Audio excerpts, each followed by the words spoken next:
Welcome back to my channel. അപ്പോൾ ഞാനിന്നൊരു വ്ളോഗായിട്ടാണ് വന്നേക്കുന്നത്. 17 രാവിൻ്റെ വ്ളോഗാണ് കേട്ടോ.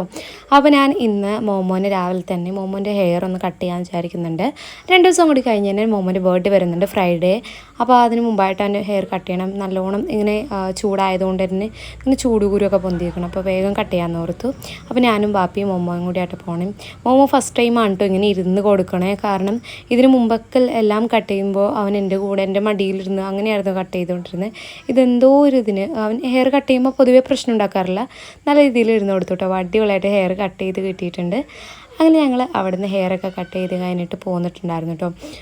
അതിന് ശേഷം വീട്ടിൽ വന്ന് എനിക്ക് മെയിനായിട്ടൊരു പരിപാടി എന്ന് പറയുന്നത് കുറേ നാളായിട്ട് ഞാൻ ചെയ്യണം എന്ന് വിചാരിക്കുന്ന ഒരു പരിപാടിയായിരുന്നു കേട്ടോ. ഈ അലമാര ഒന്ന് ഒതുക്കലും. ഞാൻ എങ്ങനെയാണെന്ന് വെച്ചാൽ ഡ്രസ്സ് എടുക്കും, അതേപോലെ അതങ്ങോട്ട് തള്ളിയെടുത്ത് വെക്കും. കണ്ടോ, എൻ്റെ മോമോൻ്റെ പുറത്തിടുന്നതും എൻ്റെ പുറത്തിടുന്നതും വീട്ടിലിരുന്ന് എല്ലാം കൂടി വെക്കുന്ന ഒരു അലമാര കേട്ടോ. അപ്പോൾ ഞാൻ ഓരോ സെക്ഷനിൽ ഇങ്ങനെ വാരി ഇങ്ങനെ എടുത്തിട്ട് കുറേ ആവശ്യമില്ലാത്തയും യൂസ് ചെയ്യാത്തയും എല്ലാം കൂടി ഉണ്ട് കേട്ടോ. അപ്പോൾ ഞാനതൊക്കെ ഒന്ന് തരം തിരിച്ച് വെച്ചിട്ട് വേണ്ടാത്തതും ആവശ്യമുള്ളതൊക്കെ എടുത്തിട്ട് ബാക്കിയുള്ളത് ആർക്കെങ്കിലും കൊടുക്കാമെന്നുള്ള രീതിയിലെടുത്ത് മാറ്റി വെക്കാം കേട്ടോ. എനിക്ക് ഒട്ടും ഇഷ്ടമില്ലാത്ത പരിപാടിയാണിത്. എത്ര ചെയ്താലും തീരാത്തൊരു പരിപാടിയാണ്.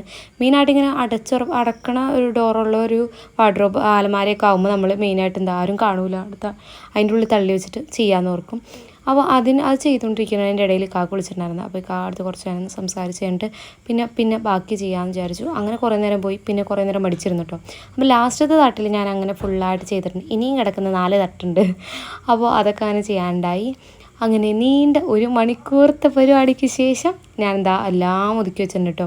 ഇതിപ്പോൾ കുറച്ച് നാളത്തേക്ക് മാത്രമേ ഇതിങ്ങനെ കിടക്കുള്ളൂ. കാരണം കുറച്ച് ദിവസം കൂടി കഴിഞ്ഞ് ഞാൻ ഓരോന്നെടുക്കും, അതങ്ങനെ തന്നെ ചുരുട്ടി കുട്ടി വെക്കും കേട്ടോ. അങ്ങനെ റൂം ഫുള്ളായിട്ട് അലമ്പായിട്ട് കിടക്കുമായിരുന്നു. ഫുള്ളായിട്ടൊന്ന് ഒതുക്കിയിട്ടുണ്ട്. നോമ്പായതുകൊണ്ട് മെയിൻ ചൂടും എല്ലാം കൂടി ആയിട്ട് നല്ല മടിയായിരുന്നു കേട്ടോ ഓരോന്ന് ചെയ്യാനായിട്ട്. പിന്നെ എല്ലാം കഴിഞ്ഞിട്ട് ഇന്ന് 17 ആയതുകൊണ്ട് നമുക്ക് ചോറ് കിട്ടുമല്ലോ കഴിക്കാനായിട്ട്. അപ്പോൾ അതുകൊണ്ട് ഇന്ന് സ്നാക്സും എന്തെങ്കിലും ഒരു ഐറ്റം ഉണ്ടാക്കണം, പിന്നെ ജ്യൂസ് ഉണ്ടാക്കണ്ടേ ഉള്ളൂ. അപ്പോൾ ഞങ്ങൾ വിചാരിച്ചു വെജിറ്റബിൾ മോമോസ് ഉണ്ടാക്കാം, ഗോതമ്പൊടി വെച്ച് മോമോസ് ഉണ്ടാക്കാമെന്ന് വിചാരിച്ചു. മോമോസ് എന്നൊക്കെ പറഞ്ഞു കഴിഞ്ഞാൽ ഫില്ലിങ്ങൊക്കെ നമ്മളുടെ ഇഷ്ടത്തിനാണ് കേട്ടോ. അപ്പോൾ ഞങ്ങൾ ക്യാബേജും ക്യാരറ്റും ഉരുളക്കിഴങ്ങും എല്ലാം കൂടി ഒന്ന് വെച്ചിട്ട് ചെയ്യാമെന്ന് കരുതി. അപ്പോൾ അങ്ങനെ ഉമ്മി ക്യാബേജ് അരിഞ്ഞു, ഞാൻ ക്യാരറ്റൊക്കെ അരിഞ്ഞ് സെറ്റാക്കി വെച്ചു. അപ്പോൾ ഇതിന് നമുക്ക് പള്ളിയിൽ നിന്ന് ചോറ് കൊണ്ടുവന്നിട്ടുണ്ടായിരുന്നു കേട്ടോ. ബീഫിൻ്റെ കവറിലൊന്നും ഇല്ലെങ്കിൽ ഉമ്മി നെക്കി പിഴിഞ്ഞെടുക്കുന്നുണ്ട്. അതിലുള്ള ഒരു ചാറ് പോലും മിസ്സാവരുത് എന്നുള്ള രീതിയിൽ. കാരണം നമുക്ക് എത്ര പേരുണ്ട് അതിനനുസരിച്ച് കറക്റ്റ് ചോറ് മാത്രമേ ഉണ്ടാവുള്ളൂ കേട്ടോ. അങ്ങനെ ഞാൻ എല്ലാ വെജിറ്റബിൾസും 3 എടുത്തത് ക്യാരറ്റും ക്യാബേജും ഉരുളക്കിഴങ്ങും കേട്ടോ. അത് 3 നല്ല ചെറുതായിട്ട് നൈസായിട്ട് അരിഞ്ഞിട്ട് വെച്ചിട്ടുണ്ട്. ഇനി നമുക്കതൊന്ന് പാനിലിട്ട് ജസ്റ്റ് ഒന്ന് സോട്ട് ചെയ്തിട്ട് നമ്മളതിൽ ഉപ്പും പൊടികളും മസാലപ്പൊടികളൊക്കെ എന്താണെന്ന് വെച്ചാൽ നമ്മുടെ ഓരോരുത്തരുടെ ഇഷ്ടത്തിനനുസരിച്ച് ഇട്ട് കൊടുക്കാം കേട്ടോ.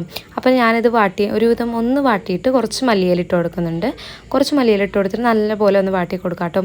ഒരുപാട് നമ്മൾ ക്യാബേജും ക്യാരറ്റൊക്കെ കൊലത്തൂലേ അതുപോലെ ഒന്ന് വാടിയൊന്നും വേണ്ട കേട്ടോ. നമുക്ക് കുറച്ച് കടിക്കാനും പിന്നെ നമ്മൾ അതിൽ വേവിച്ചെടുക്കുമല്ലോ, സ്റ്റീം ചെയ്തെടുക്കുമല്ലോ.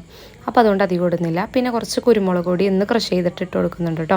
നല്ലൊരു ഫ്ലേവറിനാണ്. നമ്മളിതിൽ കാശ്മീരി ഇടുന്നുള്ളൂ, മുളക് പൊടി ഇല്ലാത്തതുകൊണ്ട് നമ്മൾ എരിവിന് കുരുമുളക് പൊടി ആയിട്ട് ഇടണം. നല്ല ഫ്ലേവറാണല്ലോ കുരുമുളക് പൊടി ഇട്ടാൽ. അപ്പോൾ ഞാൻ പിന്നീട് ചേർക്കുന്നത് മസാലപ്പൊടിയാണ്. കുറച്ച് മസാലപ്പൊടി ചേർത്തതിന് ശേഷം കുറച്ച് മഞ്ഞൾപ്പൊടിയും ചേർത്ത് കൊടുക്കുക, കുറച്ച് കാശ്മീരി പൗഡറും കൂടി ചേർത്ത് കൊടുത്തിട്ട് നന്നായിട്ടൊന്ന് മിക്സ് ചെയ്യാം കേട്ടോ. അത് മാത്രം ഇതിൽ ഞാൻ മെയിനായിട്ട് ചേർക്കുന്നുള്ളൂ. വേണമെങ്കിൽ നമുക്ക് ഗരം മസാലയൊക്കെ ചേർത്ത് കൊടുക്കാം. ഞാൻ ഗരം മസാല ഇല്ലാത്തതുകൊണ്ട് ചേർത്തിട്ടില്ല. ജസ്റ്റ് ബീഫ് മസാല ഉണ്ടല്ലോ, ആ മസാല മാത്രം ചേർത്തിട്ട് ജസ്റ്റ് ഒന്ന് വഴറ്റിയെടുത്തേക്കാം കേട്ടോ. അപ്പോൾ അതങ്ങനെ അവിടെ റെഡി ആയിട്ട് ഞാൻ സെറ്റ് ചെയ്ത് വെച്ചിട്ടുണ്ട്. അപ്പോൾ ഇതിന് ഇവിടെ ഗോതമ്പൊടി കുഴച്ച് നമ്മൾ ചപ്പാത്തിക്കൊക്കെ പൂരിക്കൊക്കെ കുഴക്കില്ല, നല്ലപോലെ സോഫ്റ്റായിട്ട് കുഴച്ച് വെച്ചിട്ടുണ്ട്. അത് കുറച്ച് നേരം അവിടെ റെസ്റ്റ് ചെയ്യാനിരിക്കട്ടെ. പിന്നെ ഞങ്ങൾ കുറച്ച് നേരം പുറത്തൊക്കെ പോയിരുന്നു, വർത്താനൊക്കെ പറഞ്ഞിട്ട് പിന്നെ ചെയ്യാമെന്ന് ഓർത്തു. അപ്പോൾ ഇതിനും കിച്ചൺ നന്നായിട്ട് അലമ്പായിട്ടുണ്ടായിരുന്നു കേട്ടോ. ഇതുപോലെ ഇങ്ങനെ ഓരോന്നൊക്കെ ചെയ്യുമ്പോൾ അലമ്പാവും. വേഗം ഒന്ന് ക്ലീൻ ചെയ്തിട്ടിരുന്നതിനെ കുറച്ച് നേരം ഇരുന്നിട്ട് പിന്നെ സമയമാകുമ്പോൾ ഒന്ന് ഉണ്ടാക്കിയാൽ മതിയല്ലോ എന്ന് ഓർത്ത് ഫുള്ളായിട്ടൊന്ന് ക്ലീൻ ചെയ്ത് പാത്രമൊക്കെ കഴുകി ഒന്ന് വെക്കാം കേട്ടോ. അപ്പോൾ അങ്ങനെ ഓരോന്ന് അങ്ങനെ സൈഡായിട്ട് തീരുന്നുണ്ട്. ഉമ്മയാണെങ്കിൽ മോമോൻ്റെ പുറകെ കേട്ടോ. മോമോ അവിടെ ഓടുന്നു ഇവിടെ ഓടുന്നു, അങ്ങനെ ആകെ ബഹളമാണ്. ഇപ്പോൾ ഓട്ടപ്പാച്ചിലാണ് ഫുള്ള്. ഇപ്പോൾ 2 വയസ്സാവാറായാലോ, അതിൻ്റേതായ നല്ല കുറുമ്പത്തരമുണ്ട്. ഒരു വാതിലോർന്ന ഫ്രണ്ടിലൂടെ പോകും, വാതിലോർന്ന ബാക്കിലൂടെ പോകും, അങ്ങനെയാണ് മോമോ ഇപ്പോൾ. അപ്പോൾ ഞാൻ അങ്ങനെ പാത്രമൊക്കെ ഒരുവിധമൊക്കെ കഴുകി വെച്ചിട്ടുണ്ട്. കൗണ്ടർ ടോപ്പും ഒന്ന് തുടച്ചൊക്കെ ഇട്ട് കൊടുത്തിട്ടുണ്ട്. പിന്നെ ഞങ്ങൾ കുറച്ച് നേരം പുറത്തൊക്കെ ഇരുന്ന് വർത്താനമൊക്കെ പറഞ്ഞതിന് ശേഷം ഉണ്ടോ പിന്നെ ഞാൻ വന്നുണ്ടാക്കുന്നത് കുറച്ച് നേരം ഇത് ജസ്റ്റ് ഒന്ന് പരത്തി നമ്മൾ പത്തിരി പ്രസ്സിൽ വെച്ചിട്ടൊന്ന് പരത്തി കൊടുക്കുക. അവിടെ നമ്മൾ നേരത്തെ ഉണ്ടാക്കി വെച്ച ഫില്ലിങ് ഉണ്ടാക്കി കൊടുത്ത് ജസ്റ്റ് നമ്മൾ ചെയ്ത് കൊടുക്കില്ല. എല്ലാവരും ഉണ്ടാക്കുന്ന സംഭവം തന്നെയാണ്, പക്ഷേ ഇതൊന്ന് വെറൈറ്റിക്ക് ഞങ്ങളുടെ രീതിയിലായിട്ടും കൂടി കുറച്ച് രീതിയിൽ ചെയ്തിട്ടുണ്ട് കേട്ടോ. അന്നിട്ട് ഞാൻ ജസ്റ്റ് ഇങ്ങനെ ഞൊറി എടുക്കുമല്ലോ, നമ്മൾ സാരിക്ക് പ്ലീറ്റ് എടുക്കണ പോലെ പ്ലീറ്റ് എടുത്തിട്ട് ഒന്ന് വെച്ചിട്ട് ഒന്ന് തിരിച്ചു കൊടുക്കുന്നുണ്ട് കേട്ടോ.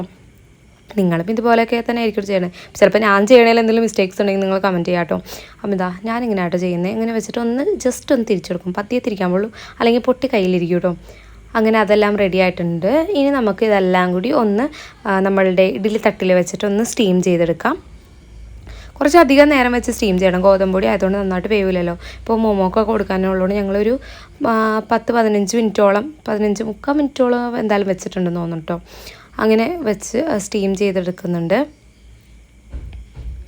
നല്ലപോലെ എണ്ണ പരട്ടിയിട്ടാണ് അവിടെ ചെയ്യാനായിട്ട്, അല്ലെങ്കിൽ അതവിടെ നമ്മൾ എടുക്കുമ്പോൾ ആ ടൈമിൽ ഒന്ന് ഒട്ടിപ്പിടിച്ചിരിക്കും. അപ്പോൾ അതുകൊണ്ട് നല്ലപോലെ എണ്ണ പരട്ടിയിട്ട് നമ്മൾ വെച്ച് കൊടുക്കാം.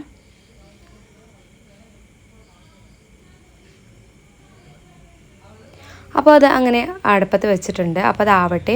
വീണ്ടും ഞങ്ങൾ കുറച്ച് നേരം പുറത്തൊക്കെ പോയിരുന്ന് വർത്താനമൊക്കെ പറഞ്ഞിരുന്നു. ഇങ്ങനെ സാധാരണ സമയമൊന്നും കിട്ടാറില്ല, കാരണം ഈ നേരത്തൊക്കെ നല്ല പണിയായിരിക്കും. ഇതിപ്പോൾ ചോറ് കിട്ടണതുകൊണ്ട് തന്നെ അധികം പണിയില്ല. മുഹമ്മദ് ആ പുറത്തേക്ക് ഇറങ്ങാൻ ചെരുപ്പ് എടുത്ത് തപ്പുന്നുണ്ട് കേട്ടോ. 3 ചെരുപ്പിൽ ഏത് ചെരുപ്പ് ഇടണോ എന്നുള്ള കൺഫ്യൂഷനിലാണ് അവൻ. അങ്ങനെ കുറച്ച് നേരം ഇരുന്നതിന് ശേഷം നമ്മളുടെ സംഭവം വെന്തിട്ടുണ്ട് കേട്ടോ. ഈ സംഭവം ഇതിൻ്റെ കാര്യം സത്യത്തിൽ മറന്നുപോയി. ഒരു അരമണിക്കൂറോളം ഏതാണ്ട് അടുപ്പത്ത് ഇരുന്നിട്ടുണ്ട് കേട്ടോ. അപ്പോൾ അത് വെന്തോ നോക്കാൻ വേണ്ടി ഞാൻ ജസ്റ്റ് ഒന്ന് ഓപ്പൺ ചെയ്ത് നോക്കുമ്പോൾ നല്ലപോലെ വെന്തിരിക്കുന്നുണ്ട് കേട്ടോ. അപ്പോൾ ഞാൻ ജസ്റ്റ് ഒന്ന് തൊട്ട് നോക്കുന്നുണ്ട് വിട്ടു പോരോന്നറിയാൻ. അപ്പോൾ കുറച്ചും കണ്ടിട്ട് ഒന്ന് ചൂട് പതിയൊന്ന് ആറിയതിന് ശേഷം കേട്ടോ പിന്നെ അത് എടുത്ത് കൊടുക്കുന്നത്. അപ്പം തന്നെ ഇട്ട് കൊടുക്കരുത്, ചിലപ്പോൾ അത് വിട്ട് വരും. ഇങ്ങനെ ആ ഒരു ആവിയിലിരിക്കണോണ്ടേ ചിലപ്പോൾ അത് പൊട്ടിപ്പോകാനൊക്കെ ചാൻസ് ഉണ്ട്. അപ്പോൾ അതുകൊണ്ട് ഞാൻ കുറച്ച് നേരം ഒന്ന് വെച്ചിട്ട് ഒന്ന് തുറന്ന് വെച്ചിട്ടുണ്ട് കേട്ടോ. അങ്ങനെ ബാങ്ക് കൊടുക്കാൻ നേരമായിട്ടുണ്ട്. അപ്പോൾ ഓരോ സാധനങ്ങൾ ഇങ്ങനെ പെറുക്കി വെക്കുകയാണ്. ഇതാണ് ഏറ്റവും വലിയ ടാസ്ക് എന്ന് പറയുന്നത്, പെറുക്കി വെക്കലും കൊണ്ടുപോയി വെക്കലും. അങ്ങനെ ഓരോന്ന് സാധനങ്ങളും ഗ്ലാസും ഫ്രൂട്ട്സ് ആയിട്ടുള്ള സാധനങ്ങളും വെള്ളവും അങ്ങനെ ഓരോന്നും എടുത്ത് വെക്കുന്നുണ്ട്. നമുക്കൊന്ന് ഫ്രൂട്ട്സ് ആയിട്ട് നമ്മുടെ യെല്ലോ കളർ കുമ്മട്ടിങ്ങ ഉണ്ടല്ലോ, വാട്ടർമെലൺ, ചിലവർക്ക് വേറെ ഇക്കാക്കയുടെ അവിടെയൊക്കെ ബത്തക്ക അങ്ങനെയായിട്ട് പറയണേ, അതുകൊണ്ടാണ് ഞാൻ പറഞ്ഞത്. അങ്ങനെ നമ്മൾ നോമ്പ് തുറക്കാണ്. ഞങ്ങളേക്കാളും മുമ്പ് നോമ്പ് തുറക്കുന്നുണ്ട്. അവൻ ഞങ്ങളുടെ കൂടെ ഇരുന്ന് നോമ്പ് തുറക്കൂട്ടോ. കഴിഞ്ഞ നോമ്പിനും അങ്ങനെ തന്നെയായിരുന്നു, പക്ഷെ ഇത്ര കഴിക്കാറൊന്നായിട്ടുണ്ടായിരുന്നില്ല. അങ്ങനെ ഇപ്പോൾ ഞങ്ങളുടെ കൂടെ ഒരുമിച്ചിരുന്ന് നോമ്പ് തുറക്കാണ്. അങ്ങനെ അൽഹംദുലില്ലാ 16ാമത്തെ നോമ്പ് കഴിഞ്ഞിട്ടുണ്ട് കേട്ടോ. നാളെ 17. അപ്പോൾ അങ്ങനെ ഞങ്ങൾ നോമ്പൊക്കെ തുറന്ന് കഴിഞ്ഞ് വാപ്പി പള്ളിയിലേക്ക് പോയിട്ടുണ്ട് കേട്ടോ. ഞങ്ങൾ കുറച്ച് നേരം ഇങ്ങനെ ഇരിക്കും. വാപ്പി വരുന്ന തൊട്ട് മുമ്പ് പോയിട്ട് നമസ്കരിച്ച് ഓടി വരികയാണ് ചെയ്യാറ് കേട്ടോ.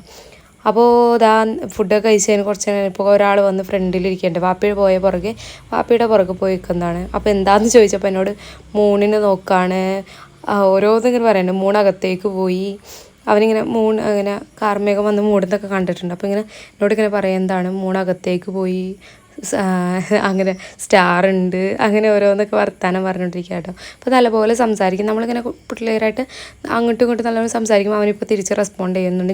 ഞങ്ങളുടെ വായിൽ നിന്ന് വരുന്നതെല്ലാം അവൻ ഞങ്ങളോടിപ്പോൾ പറയുന്നുണ്ട് കേട്ടോ. അങ്ങനെ എല്ലാം കഴിഞ്ഞ് നിസ്കാരവും ഓത്തും എല്ലാം കഴിഞ്ഞിട്ട് ഫുഡ് കഴിക്കാൻ പോകാൻ കേട്ടോ. അങ്ങനെ ഓരോന്നും എടുത്ത് വെക്കുകയാണ്. ഞാൻ നോക്കിയപ്പോൾ അത് ജസ്റ്റ് ഒന്ന് ആ ബീഫ് ഒന്ന് ചൂടാക്കുന്നുണ്ട്. അതിൽ ചാറ് കുറവായതുകൊണ്ട് ഞങ്ങൾ കുറച്ച് തിളപ്പിച്ച വെള്ളം കൂടി ഒഴിച്ചിട്ടൊന്ന് സെറ്റാക്കി എടുക്കുന്നുണ്ട് കേട്ടോ. അപ്പോൾ അതിൻ്റെ ഇടയിൽ ഉമ്മി പറയുന്നുണ്ട് വെള്ളം ഒഴിക്കുന്നത് കാണിച്ചു കൊടുക്കില്ലേ എന്ന്. അപ്പോൾ എല്ലായിടത്തൊക്കെ ഒരു മിഡിൽ ക്ലാസ് ഫാമിലിയിൽ എല്ലായിടത്തും ഉള്ളതാണ് ഈ വെള്ളം ഒഴിക്കൽ. മിക്കപ്പോഴും ഞങ്ങൾക്ക് ഞായറാഴ്ചയൊക്കെ ഇതേപോലെ ചിക്കൻ കറി എന്തെങ്കിലും ഉണ്ടെങ്കിൽ പിറ്റേ ദിവസം ഞങ്ങൾക്ക് വെള്ളത്തിലായിരിക്കും എന്ന് വാപ്പി പറയാറുണ്ട് കേട്ടോ. അപ്പോൾ ഞങ്ങൾ ചോറൊക്കെ കഴിച്ചു അൽഹംദുലില്ലാ. അപ്പോൾ ഇന്നത്തെ ദിവസം കഴിഞ്ഞ് പോയിട്ടുണ്ട്. അപ്പോൾ ഇതുപോലുള്ള നെക്സ്റ്റ് ഒരു വീഡിയോ ആയിട്ട് കാണാം. Take care, by.